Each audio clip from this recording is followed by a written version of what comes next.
Ayy, badass black girls, and they making big moves. Ayy, badass black girls, nothing that you can't do. They are the future, I'm trying to tell ya. They want the best, no time to settle. They got the strength to handle the pressure. These are the queens, nobody better. Yeah, changing the narrative, that is imperative. They about to rock this. Tell the women that you got this. Got no time for people who are toxic. It's all love, good vibes. You know I got your back, girl. Talking issues that matter. This is badass black girl, yeah. Hi everyone, welcome to Badass Black Girl. My name is Mahalia Solage, and I'm here with Jasmine. Say hello, Jasmine. Hi, I'm Jasmine. I'm reporting from Miami, Florida. And today we have a wonderful guest. Her name is Candacy Taylor, and she is the author of The Overground Railroad, the Green Book and the Roots of Black Travel in America. So we are so excited to start speaking to Candacy. She's just chronicled this wonderful, wonderful journey for us. So here we are.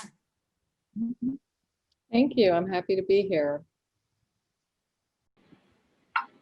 Well, I guess we're starting. Well, welcome, Ms. Taylor. We're so glad that you're here. I wanted to ask a couple questions, and I'm sure Jasmine and I will kind of bounce off each other with the questions.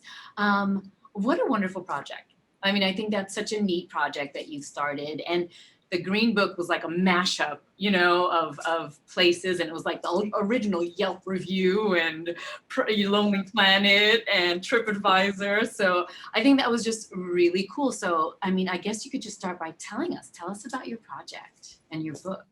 Oh, it's such a multi-pronged adventure, really. It's been, obviously the book Overground Railroad was just released earlier this year. It started in like 2013. So I was really researching and writing and studying the Green Book since then. And I traveled, I don't know, over 50,000 miles documenting these Green Book sites. I've cataloged just over 10,000 of them and photographed about just under 200 of them. So the book is really, one way to just look at the Green Book historically and look at our history in terms of this struggle with claiming and holding on to racial equality and trying to attain it. And all of those times when we pushed the pendulum of justice forward and when it swung back. So that's story through our history is told through the lens of the Green Book, and that's the purpose of Overground Railroad. But beyond that, I have other projects that are part of this material that, it's an exhibition, traveling with the Smithsonian, and I'm working on a mobile app that we just completed the prototype for, and other projects as well. So I'm happy to share the book at this point. It was a long time in the making. Right.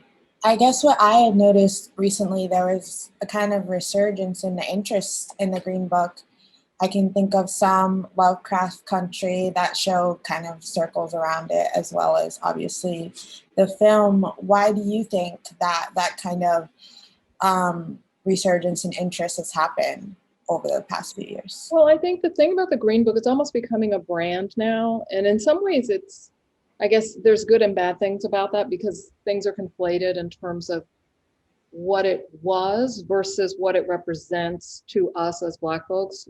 We are just kind of re-engaging with this history. When I first started the Green Book, very few people had heard about it. It was in academia, there were, percolating discussions, but it was not widely known. And even throughout the research of writing the book, so many people would ask me, like, why didn't I know this? Black, white, otherwise. So I think what's exciting about the Green Book and why there's so much interest, ongoing interest, I think it's similar to when you think about engaging with history of the Holocaust. There's just, there's so many different angles and so many different ways and so many different experiences and so many different layers of where we are in history at the moment, where it makes it more or less relevant. And I think the Green Book is like that as well. So I think it will just be ongoing, but most people just didn't know about it. And so it's exciting that for Black folks, we get to see, oh my God, there were 70,000 plus Black businesses in the 30s. What happened? We get to ask those questions, and we have a testament to this reality. And I think it enforces our power and resilience as a race to show that despite all these odds, we pulled this off. We did this. Some of the first Airbnbs, the tourist homes were in there. I think it just keeps supporting the fact that, we do a lot more with a lot less than most folks. So I think that's good to celebrate that. Yeah, absolutely. You mentioned in your research, which I thought was quite fascinating, that LA actually was one of the places that had the most preserved sites. What are some other towns or cities or states actually that you found that preserved a lot of locations? Because you said a lot of them have been torn down. So LA being number one, but what are some other cities or states? Yeah, that was part of when I was writing this book, and I realized I had a fellowship at Harvard with Skip Gates, with Henry Louis Gates, and as much as I wanted to be like, oh, I'm done now, I just need to write the book, I was like, there's all this field research it has to Right. And it became a different book, so thank God I did that field research. But I was scouting up to 30 sites a day, and it was very sad just to see literally the scars of urban renewal, and I would just see like 20 businesses just replaced with a freeway.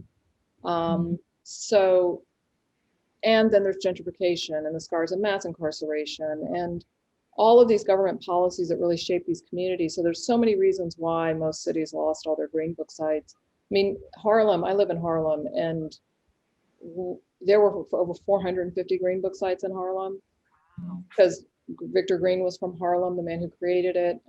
Working with the National Trust, I got a grant to document Harlem sites.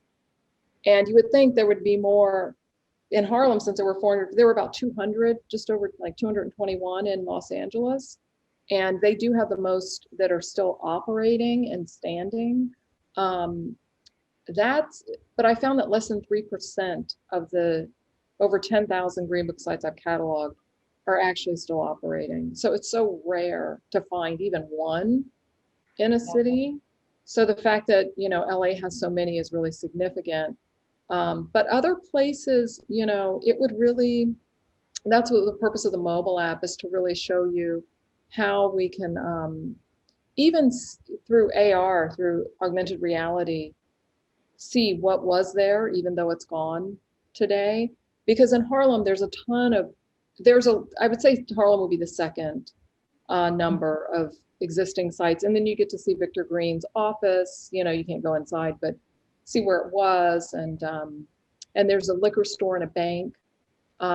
Those things, even being in a travel guide, is just incredible. And the fact that those two things are still operating is incredible. But I think the best way is to take a big road trip when we can again, and just go from one side of the country to the other, because there's just so many different ways to engage with this history, whether you're passing through sundown towns. The mobile app is showing you all these different layers of not just the Green Book, but really this Black social and physical mobility in America. But yeah, and at the end of the book too, there's a site tour that's listed by state. So for people who want to just see what's in their state, they can look at that. Yeah, I guess off of that question, I was just curious of what kind of places remain. Like, was there a through line in the kind of things that lasted, or was it just by each place or state it was different? I think it was different according to in some ways it was just very similar. I mean, in the sense that when integration happened in 1964, and we could go to the French Quarter where Black folks couldn't go before, they went to the French Quarter. And so they abandoned a lot of these places like the Dewdrop. I mean, Doogie Chase's restaurant is still open in New Orleans, and that was a Green Book site, and that's a fabulous, example. I interviewed Leah Chase before she passed, and it was just one of the highlights of my life. But, so it's the story is that we lost a lot of these places because we stopped going to them, and Right. because we could finally go to other places. And I think that's the lesson now in the present is like, how do we really support our Black businesses? Because they're so few and far between compared to that time. But most states suffered the same government policies, whether it was redlining. All of a sudden, Black people could move to different areas, and so it wasn't in their, neighborhood to walk down the street and go to that same drugstore. So we lost most of them through, I think it was really more of a widespread government. Yeah, I remember that being a highlight that in your book that we gained some stuff, but we lost a lot of our stuff. Yeah, I think it was Georgia Ayers. She said we got what we wanted, but we lost what we had. Yeah. When you talked about the Dunbar, and you were saying how, basically the Black community, they basically gravitated, and when they moved, they kind of stayed in those areas. Now, is the Dunbar one of those areas that's been gentrified, or is it still actually a predominantly Black neighborhood? Well, the Dunbar, ironically, is in South Central, which, is had and again, that's an example of how we demonize certain communities. And because of the crack epidemic, it got the, reputation of being this kind of the Bloods and the Crips or whatever. And it's a tree-lined, the Dunbar's on a tree-lined street where no drama is happening. And actually it's mostly Latino neighborhood now. It's like over 90% Latino. Black folks had to move because they were again priced out. And usually we think gentrification is white people, coming in, but there's so many different levels of it. So even in, LA, it's really more, and South Central was surrounded by sundown towns in LA. Culver City was a sundown town, Burbank and Glendale. So unless you were downtown or in South Central, that was where you could be. There were some green book, there were 80% of the green book sites in LA are in South Central. But the Dunbar was fabulous, and it was, Billie Holiday would hang out there. She stayed there, and Duke Ellington, and then they go down the street to Jack's Chicken Basket and have all night. There was a nightclub that was just incredible, and there was the Dunbar had a beauty shop inside and a liquor store that was in the Green Book. So it was really, and it's still there today, and it's great. And it's this beautiful old Spanish colonial architecture.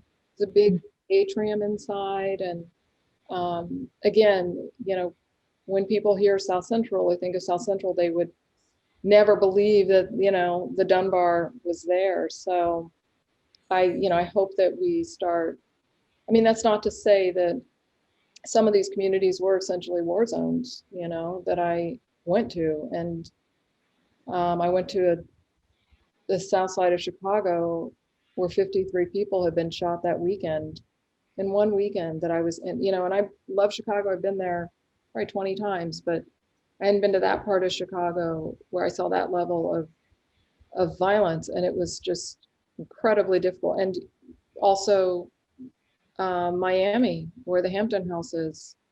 I'm photographing the Hampton House, and I'm patiently waiting for a young woman who barely looked like she was 20, who was naked from the waist down.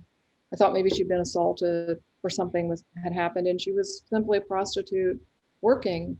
And, so, and I know that these communities didn't look like this when they were in the Green Book. Right. Something happened. So my book became part of like discovering like, what was that? What role do we play as citizens in that, regardless of race? And how much are we supporting these policies that keep decimating our communities? Harlem went through some changes too, right? Like the days of the Cotton Club back in the day. And then it just, it went through a low for a while. It's been on the come up, obviously, or at least for a decade. So, but I wanted to ask, what have you what are some neat things that you find along your research? Like, did you find guest registries and menus, or, what are some neat things that you found along the way? Yeah, it's been a journey. And that thankfully, I had the exhibition with the Smithsonian. It's called the Negro Motorist Green Book, and it'll travel the US through 2024. It just opened at the National Civil Rights Museum last month. And so you'll see some of those artifacts, things that I found. But everything from, bookkeeping ledgers, beautiful old cash register from this place called Threet's Filling Station. It was on Route 66. And it'd been operating since like 1915. And just this incredibly old, huge cash register you can see at the exhibition. And then I went to places like Murray's Dude Ranch, which is one of my favorite Green Book sites. It's this dude ranch. It was run by Black folks. It was incredible. It was totally integrated. But Joe Louis and his entourage would hang out there, and Pearl Bailey bought it later in the late 1950s. The Murrays owned it before that, but it was on the cover of Ebony magazine. And it's in Victorville, which borders Victorville and Bell Mountain in Southern California in the Mojave Desert. And I've been out there many, many times, and there's nothing there. I mean, it just looks like a field, the desert. But I found actually the base of like what, even though you have to, I'm digging out, 100+ degree weather in the desert, but I found like old horseshoes and little pieces of tile and those little artifacts as pieces of a fence. And those kinds of things are at the exhibition. And then, menus and things like that. I mean, that ephemera is really special, that we have this tangible evidence, of these businesses. I'm wondering, what do you think sharing those artifacts, sharing these spaces, sharing all of your research, what do you hope that people gather from it, or what do you think people gain from it? Anything like that? I think mostly because obviously we've been telling the same stories and tropes about civil rights history, right? But I think it's different when you can see, again, this tangible evidence. You can go to the actual site and see that these business owners, I got a grant from the Library of Congress to interview Green Book business owners and to get their stories, but also understand, like, how did they run a business for 80+ years and their family, and what it means to continue to, despite all those obstacles. And I think that evidence of people living today to show us that, it's possible to survive all of those layers of history and be here to actually share that with us. I hope that these artifacts and, and the stories in the book, and also my journey in discovering this history, as a, almost 50, I'll be 50 years old next year, but 50-year-old woman, that's just really rediscovering my stepfather, Ron, and understanding, as a dark-skinned Black man who grew up in the Jim Crow South, like, while I was writing this book, I learned so much about, it made so much sense now, of all these different idiosyncrasies he had and behaviors, and, and to understand how, especially Black men who have basically a target on their back, handle and deal with this reality today. And that the Green Book is not just I knew after being in these communities, after photographing these sites, I could not write a book that just showed the Green Book as a historic time capsule.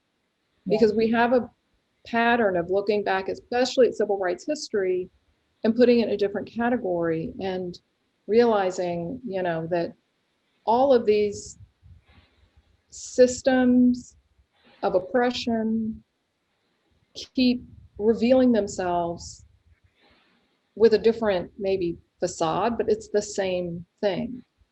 We look at urban renewal and say, oh my gosh, they decimated all those communities. How could they do that? And they called it progress at the time. And you look at gentrification today and they call it progress. And it's no different. It's the same thing, or you look at mass incarceration, and versus, like convict leasing and slavery. It's like, it's not, so I think this idea that when we move through a certain era where we think we've accomplished something with passing some laws, it's not, it doesn't work that way. The pendulum of justice moves forward and then it moves back. Progress is never really linear in terms of racial equality in this country. Yeah, and they seem to have changed the terminology, to go with the times, but it's pretty much the same. But we're really happy that you are going to be participating in the Miami Book Fair this year. Yeah, And it is November 15th through the 22nd. And definitely we can find you on Miami Book Fair online, right? So the Miami Book Fair online is where you'll be presenting your book. But can you tell us a little bit more about sites and your exhibit? And do you know if you'll be coming to South Florida or that the exhibit will come to South Florida? At this point, the exhibit is not coming to South Florida, unfortunately. But like I said, it will be traveling through 2024. And now, it was supposed to open earlier this year, but because of COVID, things have been shifting around. And so the schedules are getting a little wonky. But there is a website that people can follow the tour. And if you Google Negro Motorists Green Book Smithsonian, you should be able to find it pretty easily. But it's, again, it's been an honor to show, again, these artifacts. I actually have one right here. It's so funny, it just sits on my desk. It's from Murray's Dude Ranch. Just caught in my eye. It's an ashtray. What is it? Well, that's the thing we didn't know. It didn't end up in the exhibition because we couldn't quite identify it. But the conservators think maybe it was a piece of a car. Oh, like like an automobile, because this hooked onto something. So a piece of a old car. So it's on my desk. But but no, I think that whether it's the digital interactive map I'm doing with National Geographic, or the mobile app, or the exhibition with sites, there's so many different ways to engage with this material. And we encourage people to go to the website, regardless of whether or not it's coming to your town, because we're collecting other people's stories and relationships they may have to some of these Green Book sites and the experience of traveling while Black. But the exhibition really does celebrate, again, our resilience as a culture, and the beauty of what we've been able to accomplish despite the obstacles. I guess my other question, you kind of touched on it a bit, that this is still happening, like things that are in our past in terms of racial injustice aren't really in the past, they still continue. And I was wondering, do you think a kind of Green Book would be relevant today? And if so, like, what do you think that would look like in 2020? There are a bunch of Green Books that have been kind of hitting the scene, like modern day Green Books. And the irony is, when I first started the project, people had never heard of it and they thought, oh my God, thank God we don't need that anymore. And of course, Obama was president. And then after Trump became president, people were like, we need another one, alarm, alarm. So to me, it's interesting to see how it's become, like I said, more of a brand. But in some ways, it's unfortunate because I think people still miss the point. Yeah. It's not so much that, clearly the laws did change, and we can't, the Green Book was created because you couldn't go to white-owned businesses for the most part. So we did solve that problem. You may still get harassed at Starbucks, but whatever, we solved the problem for the most part. Driving while Black, again, that's not any different, right? Can you get there alive? That may be a different question, right? That we have not solved. But But I think what's significant about the Green Book was that it had, again, so many of these Black-owned businesses. And so a lot of the Green Books of today, the more modern examples, don't really interrogate this history. They don't really showcase the history, or they may assume that make people assume that they're going to see a Green Book site, which they're not. It's more of a modern day, Black-owned business, which I think is, great. I mean, you should, like I said, be supporting these businesses. But as a stickler of this history, I think, it's like when you see anything that gets popular, just it kind of has its own runaway train, and then everybody's throwing everything in the mix, and it's like, wait, that had nothing to do with the Green Book. So I get a little like, but I guess I'd rather it's become a household name, and in some ways, that's helpful. Yeah. In my work. So. Well, to me, the original idea of the Green Book, if not the intention, feels like a very community-based thing. Like that's what you're seeking, in a literal space, safety of a community. Mm-hmm. So in that way, I would hope that we would be able to integrate that into like the new branding or whatever, but who's to say? Yeah, I think those are all good things. And I guess part of me coming on the, other side of all this history and writing and learning about these cyclical patterns that we keep finding ourselves in. My fear is that the lens needs to be pushed to be pointed outward on the bigger social forces that keep creating this incredible pain and just, the fact that we cannot move forward as a society, and we can't get through this without really understanding all the layers of, all the people that were marching for George Floyd. I was like, thank God, finally, there's been this wonderful outcry, appropriate response to obviously something's been happening since I can remember. But thankfully, people are out in the streets, but it's like, wow, changing chokehold laws is not going to fix this problem. And I think it's really easy to see through a myopic lens, like, oh, if I focus on this, if we get certain president, that it's going to answer. And it's like, no, it's like, I guess if you had skin cancer and you just kept picking at the mole thinking you're done. It's like, no, it's so deep. It's so deep. And hopefully the book will show you why there's so many layers to this, and why,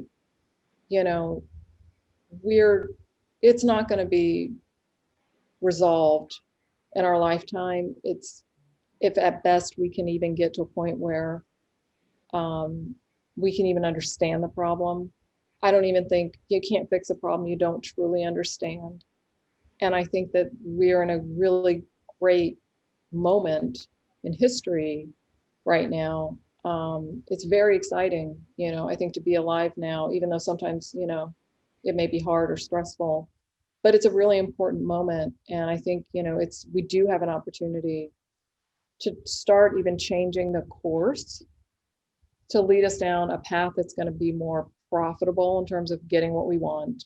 But we're just going to be heading on that course. We're not going to get to the end in our lifetime. It's taken hundreds of years to get here. So, but I think examples like your book and even different things, just the exposure, so much of this history has been snuffed out, it's obviously there's a highway running through it. So I think I'm just so grateful for like books like yours and producers like Ava DuVernay. Like, they're bringing a lot of things that have really been hidden, like only a few people. I've never even heard of the Green Book, to be quite honest. I'm one of those people, but I enjoy that this is coming up, because there's so many other demographics whose history we have never forgotten, because they've just kept it right there in the forefront. And, but ours has been just quieted down. So I love that all these different stories are coming up, and these, this history, this research. And so I really appreciate like all the years that you have put into this, and that you've actually seen it come to fruition, and that it's going to all these wonderful different places with the Smithsonian. That's awesome. Thank you. And I think it's true. Like, these things are in our backyard. Like, anywhere that you live, there's a Black community that at one point was probably thriving and you're not even aware of it. Like, I've lived in Sarasota, there's like Newtown, I've lived in New Orleans, I've lived in New York. And I just think connecting to the place that you live, or even just the nation that you're at, knowing the history of that is so powerful. And it really can start with just your backyard. It doesn't have to be going so far or anything like that. Exactly. I mean, my dream is to work on a rehabbing project to bring certain green book sites that have just been, really just that are sitting there and it just disintegrating. There's the Benmore Hotel in Montgomery, Alabama, where the King's bus boycott was strategized by King there. He was, he was a regular there, interviewed as a barber. It has this incredible civil rights history, and it's just, we're losing it. So saving buildings like that, and really hiring folks who are transitioning out of prison and community members who live in the neighborhood and giving them living wage jobs to bring these sites back to life, to have them, incorporated or repurposed for serving, their community, answering, to their needs because of, the shortfalls of being, disadvantaged and de-invested in. I think, to me, that's the next stage for my work, is to really bring it to this local place and show that, there's a lot of pride in that. And these green books, like, nobody can find them anymore. I mean, they are so rare. Just asking, like, getting kids to talk to their grandparents and say, do you maybe have one in the attic? I mean, they're worth, like, last one sold at auction for like $30,000. So I think it's a rare opportunity for us to find, not just the struggle and what we've been through, but the pride and how we've managed to, what we've managed to accomplish, in the face of it, I think is brilliant.